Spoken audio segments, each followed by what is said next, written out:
Comment concilier un travail à plein temps avec le développement d'un jeu vidéo en solo et pour ma part en VR? C'est la question à laquelle on va essayer de répondre dans cette vidéo. Je vais te raconter mon parcours et tout ce que j'ai appris pendant ces 10 dernières années, comment j'ai réussi à me dégager du temps pour travailler sur mon projet malgré le fait que j'ai pas mes week-ends, que j'ai un travail qui me prend 8 heures par jour et que j'essaye d'aller au sport, de passer du temps avec ma famille et de dormir suffisamment. Tu vas voir le parcours chaotique que j'ai traversé pour en arriver où j'en suis aujourd'hui et comment tout est en train de se casser la figure et ce que je suis en train de mettre en place pour essayer de redresser la barre en espérant que ça puisse t'inspirer toi aussi pour tes projets. T'es peut-être en études, au chômage, employé dans une société, travailleur indépendant, t'as peut-être des enfants, de la famille dont tu dois t'occuper, des problèmes de santé, familiaux, administratifs. On a tous et toutes une situation différente avec nos lots de galères plus ou moins lourds, qui nous prennent plus ou moins de temps et d'énergie. Mais une chose est à peu près sûre, si t'as cliqué sur cette vidéo, il y a de grandes chances que t'aies des envies de création. Peut-être de développer un jeu vidéo ? Peut-être même en VR ? En tout cas pour ma part, depuis 2012, c'est mon cas. Si t'as vu ma toute première vidéo, tu sais qu'en 2012, il y a eu le Kickstarter d'Oculus, et tu sais que ça m'a rendu fou, et que je suis devenu dingue de la réalité virtuelle, et qu'est apparu en moi l'envie de créer un jeu VR, une envie qui ne m'a plus jamais lâché. Le souci, c'est que lorsque le tout premier casque VR consommateur sort 4 ans plus tard, en 2016, je suis plus à la fac où j'avais pas mal de temps libre, j'ai maintenant un travail à plein temps, et j'ai une routine métro-boulot-dodo bien ancrée dans mes habitudes. Je vais quand même essayer de trouver du temps ponctuellement par-ci par-là, pendant certains week-ends, ou certaines soirées, pour essayer de faire des petits projets VR. Je vais même pendant une période venir plutôt au bureau avec mon ordi portable et mon setup VR pour développer des petits prototypes un peu avant le travail. Aujourd'hui, en essayant de me rappeler de cette période, je saurais pas précisément te dire pourquoi rien de tout ça n'a tenu dans le temps, mais en vrai je pense que ça a grandement à voir avec la flemme et l'absence d'enjeu. Mais il y a quelque chose qui va venir bousculer tout ça. Un peu par hasard, je vais découvrir un certain courant de pensée largement rendu populaire par des blogs et des livres best-sellers, le développement personnel. Alors on peut dire tout ce qu'on veut du développement personnel, mais une chose est sûre, c'est le truc qui à ce moment-là de ma vie m'a fait me bouger les fesses. Alors, si tu vis dans une grotte et que tu sais pas ce qu'est le développement personnel, pour te la faire courte, c'est la croyance que tu es toi-même responsable de ton propre bonheur, que tu peux accomplir n'importe quoi dans la vie si tu t'en donnes les moyens. Le fameux, quand on veut très fort quelque chose, on finit toujours par y arriver. On est d'accord ? Ça a ses limites. Et c'est dans cette période que je réalise un truc, il faut que je prenne les choses en main. Si j'ai pas assez de temps pour développer mon jeu VR, il va falloir le trouver. Alors une idée me vient. Je vais demander un mi-temps à mon travail et consacrer mon temps libre à développer mon jeu. Alors je vais voir mon boss, je lui demande un mi-temps, et tu sais quoi ? Il accepte. Je vais à présent avoir 2 jours complets par semaine que je vais pouvoir consacrer à réaliser mon rêve, créer un jeu VR. Et là tu vas me dire, attends, j'ai vu ta première vidéo, tu m'as jamais parlé de mi-temps ? Donc je sais très bien que c'est pas comme ça que t'as commencé à créer ton jeu. Effectivement, parce que je l'ai foiré mon mi-temps. Procrastination ? Pas exactement. Je l'ai foiré à cause du développement personnel. J'ai perdu 2 ans de mi-temps à monter un projet totalement hors sujet en me disant que c'était une bonne idée pour le bien de mes futurs projets VR alors que c'était la pire idée de ma vie. Je vais pas t'en parler dans cette vidéo, ça mériterait une vidéo complète sur le sujet, mais ça sort complètement du thème de ma chaîne. Pour te donner un indice, si je devais sortir une vidéo YouTube dessus, la vidéo s'appellerait probablement « Le jour où j'ai voulu devenir riche ». Bref, sache juste que j'ai cramé 2 ans de mi-temps à faire n'importe quoi. Sauf que maintenant, mon boss m'appelle et il me dit qu'il a besoin de moi à plein temps, à nouveau. Ok, let's go, hein. De toute façon, quand j'ai du temps, visiblement, je fais n'importe quoi, donc... Je viens donc de perdre une opportunité de 2 ans de mi-temps où j'aurais simplement pu travailler sur mon jeu VR. Je reprends donc à plein temps avec un goût amer dans la bouche, mais surtout avec une envie plus forte que jamais de faire un jeu VR. Et là me vient une autre idée. Je vais demander des jours de télétravail. Comme ça, je gagne du temps de préparation et de transport, et le temps que je gagne, je l'utilise pour me faire des sessions de développement de mon jeu avant et après mon travail. L'idée est bonne, non ? Alors tu vas voir, l'anecdote est folle. Je vais voir mon boss et je lui demande ça. Il a pas l'air ultra chaud mais s'oppose pas non plus à l'idée. Il me dit juste que ça dépend pas que de lui et il me donne le nom de la personne à qui il faudrait aussi que je demande. Et là, accroche-toi. Une semaine après lui avoir demandé ça, toute la France se retrouve confinée chez elle suite à la pandémie mondiale. La société dans laquelle je bosse est obligée de mettre tout le monde en télétravail. Je te jure, j'ai rien fait. La coïncidence est folle, mais j'y suis pour rien. Et alors là, mon pote, on rentre dans l'âge d'or. La période où tout va commencer. L'âge du télétravail. Alors, spoiler alerte, ça va pas durer. Donc bien sûr au début c'est difficile de trouver un équilibre, il y a un petit temps d'adaptation, il y a des petits achats compulsifs, j'en parle pas mal dans ma première vidéo. Et d'ailleurs si t'as vu cette vidéo, tu sais que je finis par me créer un espace de travail aux petits oignons et que je vais avoir la meilleure idée de ma vie, développer mon jeu en live sur Twitch juste après mon travail. Je me crée alors un rendez-vous quotidien tous les soirs de 19 à 20h en direct pour développer mon jeu sans aucune interruption ni procrastination et ça va fonctionner à merveille. Je vais réussir pour la première fois à être régulier sur mes sessions de développement et à vraiment avancer sur mon jeu. Mais va quand même y avoir un petit problème au bout d'un moment. C'est très bien de vouloir travailler un petit peu tous les soirs et pour commencer mon développement, ça m'a vraiment mis sur des rails, ça m'a lancé dans une dynamique de travail régulière, mais le souci c'est que ça va bloquer toutes mes soirées et comme je finis souvent par déborder un peu sur l'horaire, je me retrouve à ne plus avoir aucune flexibilité le soir pour organiser quoi que ce soit avec qui que ce soit, peu importe le jour de la semaine. Alors, j'ai une meilleure idée. Plutôt que de faire 1 heure de live tous les soirs de la semaine, je vais plutôt faire un live de 2h30 2 fois par semaine. Et ce changement a été vraiment une super idée. Premièrement parce que 2h30 de live, ça permet de développer davantage une idée et de moins se frustrer à devoir s'arrêter au bout d'une petite heure. Et autre phénomène que j'avais pas prévu, faire un live qui dure plus longtemps et qui termine plus tard, bah ça permet à plus de gens de venir sur le stream, donc la moyenne de mon nombre de viewers a augmenté. Alors c'est super, j'ai mon travail à plein temps, qui me permet de payer mon loyer, j'ai mon hobby de développer un jeu VR sur lequel je travaille 2 soirs par semaine. Maintenant ce qui serait pas mal ce serait d'ajouter une petite dernière chose à mon emploi du temps, quelques séances de sport histoire de me dynamiser un peu et de gagner un petit peu de muscle. Alors au vu de mon emploi du temps et de la problématique que j'ai eue avant, je décide de tenter des séances de sport le matin à 7h, comme ça je me bloque pas mes soirées libres avec une nouvelle activité. Je suis hyper motivé, je me prépare des séances de musculation avec un peu de cardio en m'inspirant de programmes existants sur internet. Je vais donc faire ça 3 fois par semaine, les jours où j'ai pas live, comme ça on alterne un jour où j'ai sport le matin, un jour où j'ai live le soir, et je me lance, je me lève tôt le matin et je me fais ces séances. Et pendant un moment, ça tient plutôt bien, même pendant un long moment, je dirais peut-être à peu près 6 mois, mais au fur et à mesure que le temps passe, ça devient de plus en plus compliqué, je me trouve de plus en plus fatigué, et ça devient de plus en plus éprouvant de faire des séances aussitôt le matin, surtout quand il s'agit de porter des charges de plus en plus lourdes. Et c'est pas toujours facile de se coucher tôt le soir, alors certains jours je me retrouve vraiment avec un manque de sommeil, j'en arrive même à me retrouver à bâiller sur le banc de musculation pendant des développés couchés, le signe qu'il y a clairement un problème. Donc arrive un moment où je décide simplement de mettre en pause les séances de sport du matin, non sans culpabilité, et en me disant qu'il faudra que je trouve une autre solution parce que le sport le matin, c'est clairement pas possible pour moi. Alors bon, j'ai arrêté le sport, c'est triste, mais d'un autre côté, mon jeu avance. Parce que je continue à faire des lives régulièrement, donc le développement progresse et ça commence à prendre forme. Et avec les avancées du jeu, vient une petite frustration, celle de pas pouvoir travailler encore plus sur le jeu. Parce que 5 heures par semaine, c'est génial, c'est évidemment 10 000 fois mieux que rien, mais j'ai le ressenti que ça reste quand même peu. Alors, me vient une idée. Comme j'ai maintenant un créneau de libre le matin, puisque j'ai mis de côté le sport, et qu'au final, je me suis rendu compte que c'était pas si difficile que ça de se lever tôt le matin, à condition de se coucher pas trop tard le soir, et que faire du développement demande beaucoup moins d'efforts physiques que de la musculation, et ben pourquoi pas ajouter une session de développement les matins. Alors je tente l'expérience, je me lève tôt le matin, je me mets devant l'ordi, je lance le projet, je reprends là où je m'étais arrêté au dernier live, et je me rends compte que ça fonctionne super bien. J'ai les idées beaucoup plus claires après une bonne nuit de sommeil, et j'ai beaucoup moins de pression que lorsque je travaille en direct devant des gens, ce qui me permet de prendre du recul et de résoudre des problèmes sur lesquels je bloquais en live. Alors c'est super, j'ai un emploi du temps rempli de travail, de sessions de développement, je suis hyper épanoui d'un point de vue projet personnel, j'avance sur mon jeu VR, mais j'ai un petit souci.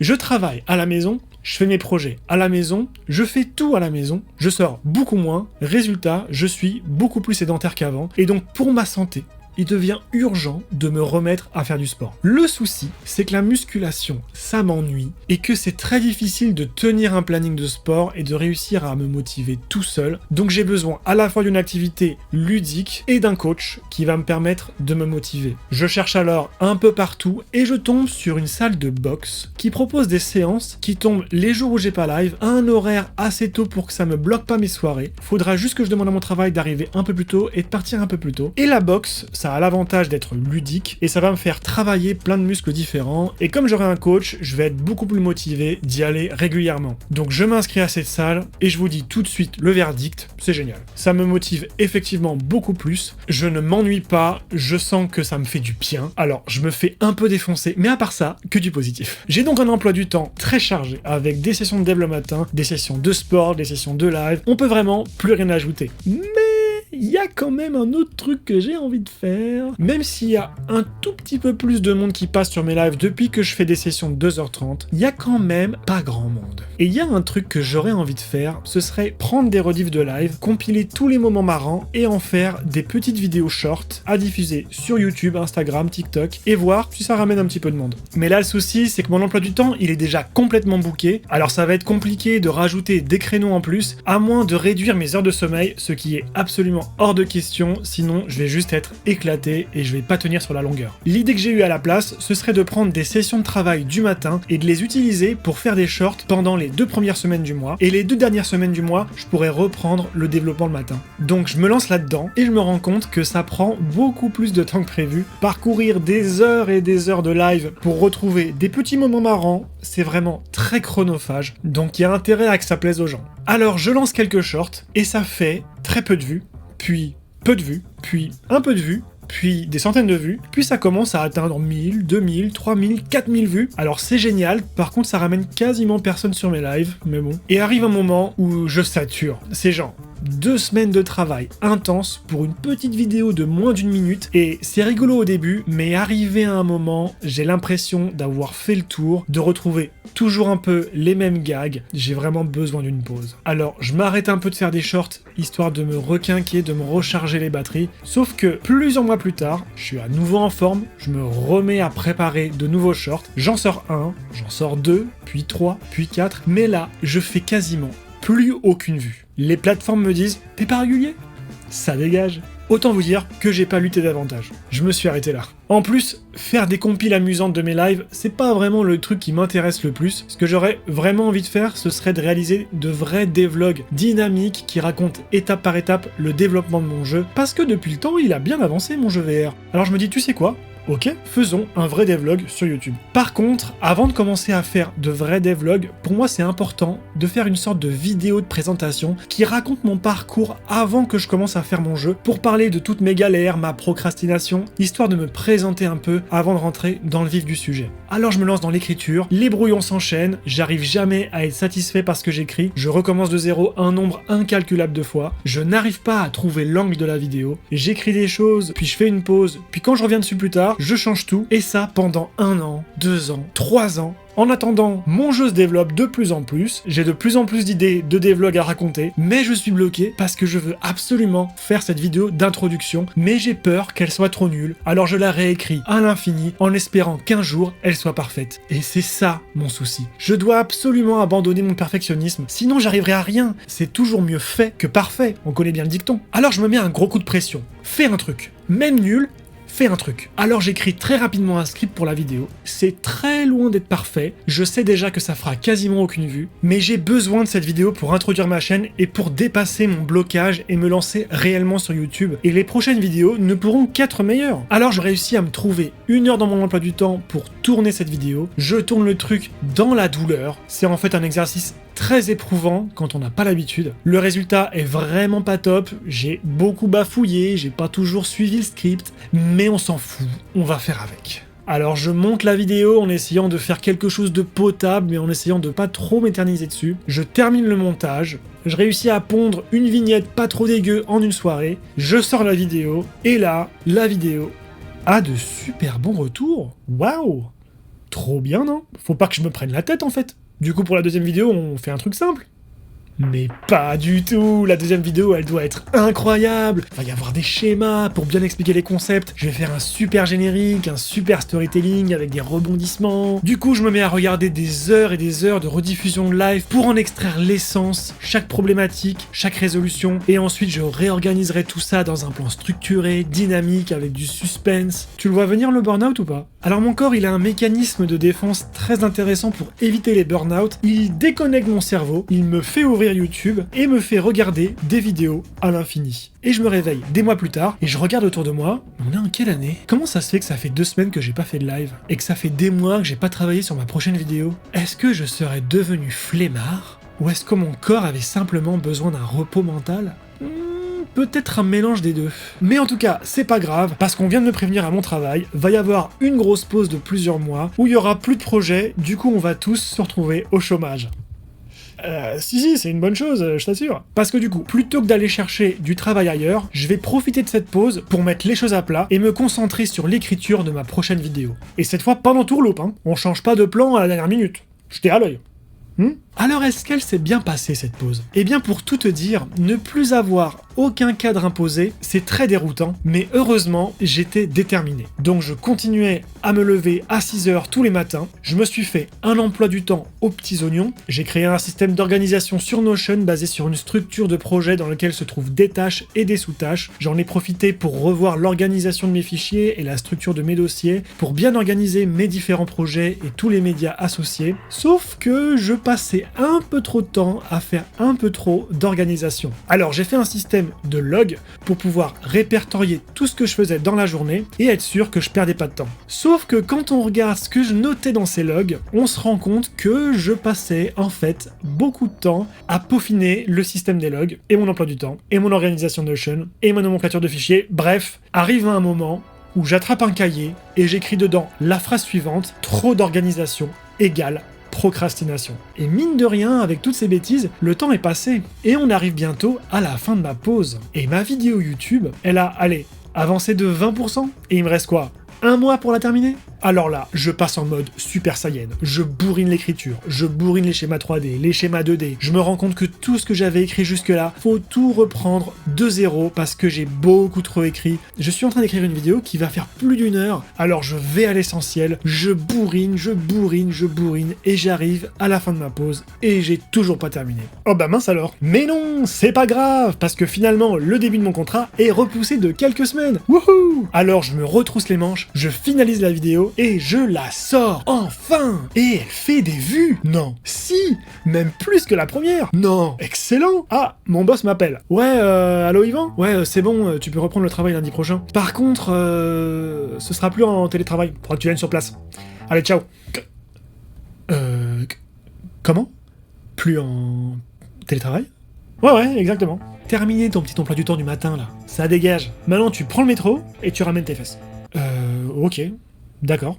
Du coup j'accepte. Autant te dire qu'après cette pause pour le moins chaotique niveau emploi du temps, j'allais pas forcer pour qu'on me laisse faire du télétravail. Surtout que mon petit emploi du temps a été pas mal mis à l'épreuve ces derniers mois. Donc je me dis que reprendre en présentiel, ça pourra peut-être me permettre de me recréer un cadre et des repères et une routine. Et en fait, ça m'a juste fait basculer dans un chaos total. J'ai perdu tous mes repères, je courais partout, tout le temps, pour essayer d'arriver à l'heure à mes séances de boxe, à mes sessions de live. Le matin, je mettais un temps fou à me préparer et aller au boulot, et je trouvais plus le temps de travailler sur mon jeu ou mes vidéos. Ensuite, j'avais calculé que je mettais moins de temps à venir en vélo, alors je prenais avec moi toutes les affaires, le change, le pantalon de pluie, et je descendais et je me rendais compte, ah mince, j'ai oublié mon casque, et je me trimballais mon gros sac de sport et je bourrinais à l'aller, au retour, en essayant de gagner les moindres petites minutes, sauf qu'au bout du compte, je rentrais crevé, avec aucune envie de me lancer dans quoi que ce soit de productif. Et un matin, un jour férié, je prends le vélo pour aller au travail parce que je bossais ce jour-là.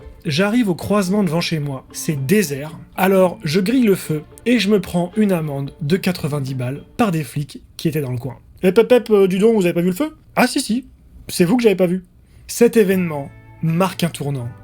Et un déclic. Je cours partout pour des miettes. Je suis stressé, je suis crevé. Tout ça pour pas avoir de temps ni d'énergie pour mes projets. Et en plus, je me retrouve à devoir payer l'addition. Ça peut pas continuer comme ça. Je peux pas revenir 4 ans en arrière, à l'époque du métro boulot dodo. J'ai besoin de faire mes projets, mais j'ai besoin que ce soit fait sereinement, intelligemment et sans courir partout. Il faut que je prenne tout ce que j'ai appris durant ces 10 dernières années et que je le combine en un plan d'attaque, un mantra pour m'aider à garder le cap dans les moments difficiles. Et ce plan, je vais l'appeler « Comment avoir le temps, l'énergie et la motivation de travailler sur ses projets perso à côté de son travail à plein temps ». C'est un long titre, ouais. Mais ça a le mérite d'être clair. Et ce plan, il va s'articuler en 3 piliers qui vont chacun avoir 3 idées clés. Premier pilier, la persévérance. Première idée, avance pas à pas. On a souvent tendance à surestimer ce qu'on peut faire en un mois et sous-estimer ce qu'on peut faire en un an. Et en fait, même en travaillant 15 minutes par jour sur un projet, ça va pas paraître beaucoup, mais ça va avoir 2 gros avantages. avantages. Premièrement, ça va te permettre d'avancer sur ton projet et si tu continues régulièrement, dans un an, tu seras beaucoup plus loin que si tu n'avais rien fait du tout. Deuxièmement, en travaillant même un tout petit peu chaque jour, tu vas enclencher une routine de travail et ça va devenir beaucoup plus facile de travailler plus longtemps dessus si jamais tu as du temps qui se libère en plus. Donc pour ma part, même si j'ai moins de temps de travail le matin parce que je dois me préparer et prendre les transports en commun, je dois surtout pas négliger mes sessions du matin, même si c'est 15 à 20 minutes. Bloque des créneaux sans distraction. C'est super important de réussir à protéger son temps de travail comme si c'était un rendez-vous important. C'est ce que j'ai fait en me lançant sur Twitch pour développer mon jeu. Je bloque un créneau pendant lequel mes proches savent que je suis occupé et pendant lequel je sais que je dois pas m'éparpiller. Force-toi à commencer même quand c'est difficile. Se mettre au travail, même si c'est pour un projet qui te tient à cœur, ça peut être désagréable.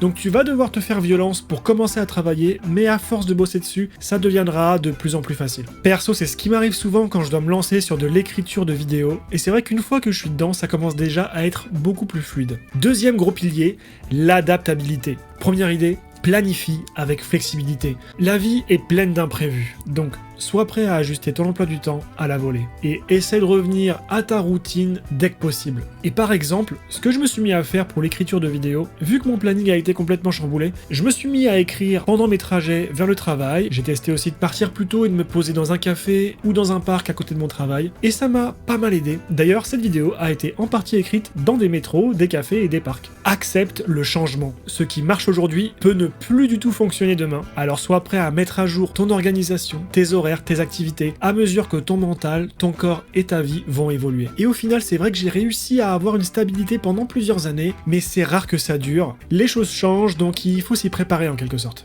Reconnais les cycles. Certaines périodes sont plus productives que d'autres, c'est comme ça. Mets des projets en pause si nécessaire et reprends quand le moment est propice. Et c'est vrai que ces derniers mois, j'ai très peu travaillé sur mon jeu VR au profit de mes vidéos YouTube, mais c'est aussi vrai que ça a été un peu le chaos dans ma vie dernièrement, d'ailleurs pas qu'au niveau travail. Donc faut juste accepter qu'on peut pas tout contrôler et espérer que les choses puissent retrouver un équilibre rapidement. Et puisqu'on parle d'acceptation, ça nous fait une belle transition vers le dernier pilier, l'indulgence. Et sa première idée, écoute-toi. Apprends à écouter ton corps pour savoir quand tu as besoin de t'arrêter, mais apprends aussi à distinguer la fatigue réelle de la procrastination. Par exemple, si tu te sens trop fatigué pour travailler, mais que tu es assez réveillé pour scroller Instagram ou pour ma part regarder d'innombrables vidéos YouTube, tu es probablement assez réveillé pour bosser et c'est juste ton corps qui t'envoie un signal pour te demander une source de plaisir plus rapide. Et j'ai eu pas mal l'occasion de m'en rendre compte, notamment pendant ma pause, mais j'ai facilement tendance à l'oublier, donc c'est pas mal de rester attentif à ça. Accorde-toi des pauses. Ça sert à rien de se pousser à bout et de te forcer à travailler jusqu'à ce que ton corps n'en puisse plus. On a aussi besoin de moments de pause, donc essaie de trouver le juste milieu qui te convient et surtout rappelle-toi que le sommeil est la chose la plus importante. Ça sert à rien de se lever à 4h du mat si t'es complètement crevé et que t'auras aucune performance. Alors essaie de dormir suffisamment selon tes besoins et tes possibilités. Tu travailleras beaucoup plus et beaucoup mieux pendant 1 heure en forme que pendant 3 heures fatigué. Perso, j'aime bien me coucher pas trop tard vu que je me lève à 6h.